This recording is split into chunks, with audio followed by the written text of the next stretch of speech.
Three. Good morning, I'm Mrs. Noha, science teacher from Eltaef Official School. Today our time with lesson 2 from unit 2 for grade 7. Let's begin.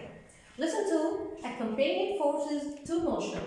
What are the types of accompanying forces to motion? We have two types of accompanying forces to motion, which are forces originate due to motion and number 2 forces cause motion. Forces originate due to motion, two types, which are inertia force and friction force. Let's begin with inertia force. What's meant by inertia force? It's a property of an object that has to resist the change of its state at a regular speed in a straight line. Again, what's meant by inertia force? It's a property of an object that has to resist the change of its state at a regular speed in a straight line.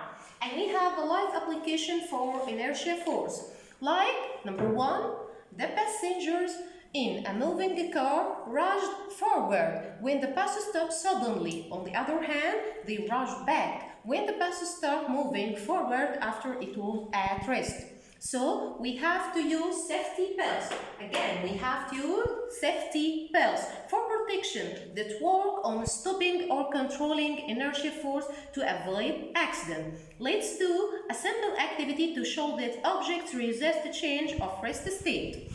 Okay, let's do a simple activity.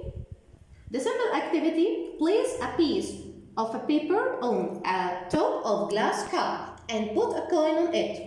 And we have to use our fingers to pull a quick hit or to pull it quickly from the glass, as we show. What happened? The coin falls down. The coin falls down inside the cup. Why? Due to the inertia force. Did the coin try to resist the state of the sudden movement? Okay.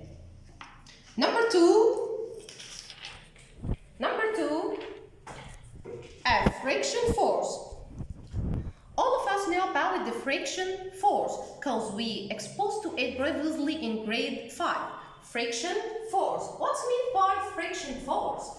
That the force that slows down motion. What's meant again by friction force? We have to a definition for friction force. It's the last one. The force that slows down motion. And another definition, it's a force that resists objects against motion. Look at the board. Friction force has benefits and harms in our daily life.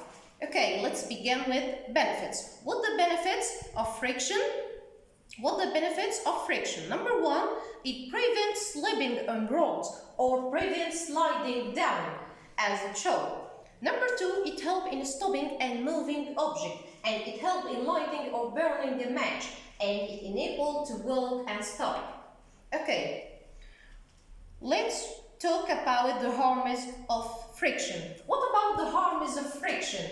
The friction force may increase the temperature of internal moving parts of machine. It increases the temperature of internal moving parts of machine. That causes a great loss of mechanical energy and the erosion of machines. And it may cause a loss of mechanical energy and may wasting money and damage machine. So we will use lubricants and oil to reduce friction, as we know.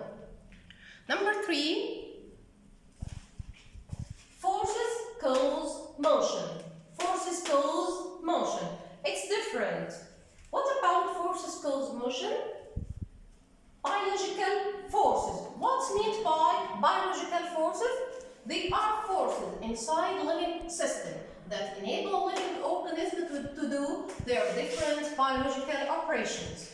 We have an examples in our life and in our systems for biological force. Number 1, contraction and relaxation of muscle, like heart muscle. They contract and relax of heart muscle. Number 2, rising of water and salts in plant from root, stem and leaves. Rising of water and salt in plants. Okay, that's the end of our lesson. Thank you and wait for more. Thank you, grade 7.